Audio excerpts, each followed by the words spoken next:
10મું નામ ભક્તિ ગમ્ય. ગમ્ય એટલે જણાય કે દર્શન થાય, અને ભક્તિ દ્વારા જ જે જણાય એવા શ્રી ગુસાઈજી છે. એટલે ગુસાઈજી ભક્તિથી જ ગમ્ય છે, એટલે ભક્તિ વડે જ ગુસાઈજીનું દર્શન થઈ શકે, અને ભક્તિ વડે જ શ્રી ગુસાઈજીને જાણી શકાય. ભગવાન શ્રી કૃષ્ણે પણ અર્જુનને એ જ કહ્યું હતું કે તું મને આ તારા ચક્ષુઓથી જોઈ નહીં શકે, પણ હું તને દિવ્ય દ્રષ્ટિ આપું છું, તો તું મને જોઈ શકીશ.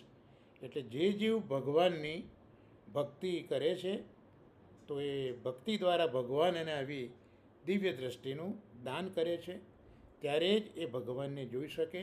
એમ ગુસાઈજી પણ પોતાના ભક્તોને આવી દ્રષ્ટિનું દાન કરે છે, જેથી ભક્તો શ્રી ગુસાઈજીને જોઈ શકે છે, સમજી શકે છે.